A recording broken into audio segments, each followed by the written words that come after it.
Bitcoin ఇప్పుడు digital కరెన్సీగా మారుతోందా అనే ఆలోచనలు వస్తున్నాయి.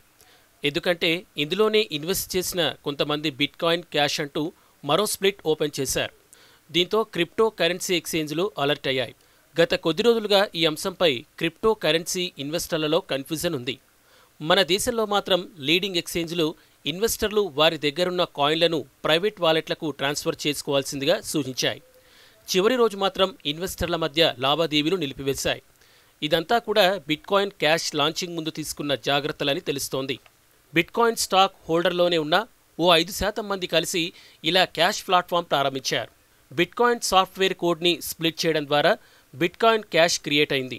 వర్చువల్ మనీని డిజైన్ చేసిన software developers bitcoin improvement proposal పేరుతో సాఫ్ట్వేర్ అప్గ్రేడర్ని వాడారు. ఇది బిట్కాయిన్ పేమెంట్ సాఫీగా వేగంగా జరిగేందుకు తీసుకుంటున్న చర్యల్లో మొదటి అడుగుగా చెప్తున్నారు. ఇప్పటికే బిట్కాయిన్ రేటు ఆల్ టైమ్ హైకి చేరింది. మన ఇండియన్ కరెన్సీలో బిట్కాయిన్ వాల్యూ 1.85 లక్షలుగా తేలింది. డాలర్లుగా అయితే ఒక్కో బిట్కాయిన్ ప్రైస్ $2,850. కొత్తగా బిట్కాయిన్ క్యాష్ లాంచ్ అయిన తర్వాత మాత్రం $2,680గా ట్రేడ్ అయింది. కొత్తగా పుట్టుకొచ్చిన బిట్కాయిన్ క్యాష్ ఏమాత్రం ఆదరణకు నోచుకుంటుందో కొద్ది రోజులు గడిస్తే కానీ తెలియదు.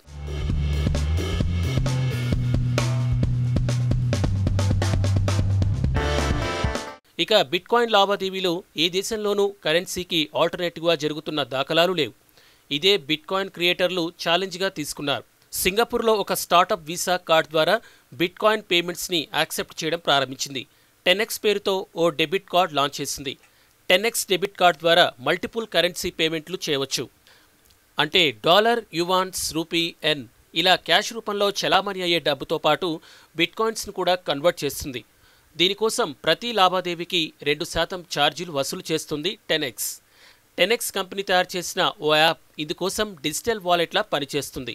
ఇది వీసా కార్డుతో కనెక్ట్ చేసి ఉంటుంది. షాపులు, మాల్స్ లేదా ఏదైనా వ్యాపార సంస్థల వద్ద ఉన్న స్వైపింగ్ మిషన్లో కార్డు స్వైప్ చేస్తే చాలు, లోకల్ కరెన్సీ కింద కన్వర్షన్ జరిగిపోతుంది. బిట్కాయిన్ బ్యాలెన్స్ నుంచి వీసా కార్డ్ డెబిట్ చేసుకుంటుంది. ఇలా ప్రతి కార్డ్పై ట్రాన్సాక్షన్కి $2,000కి మాత్రమే పరిమితం.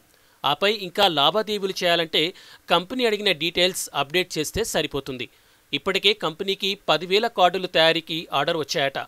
ఇదే కనుక సక్సెస్ అయితే ఇక బిట్కాయిన్ ట్రాన్సాక్షన్స్ మరింత పెరుగుతాయనడంలో సందేహం లేదు.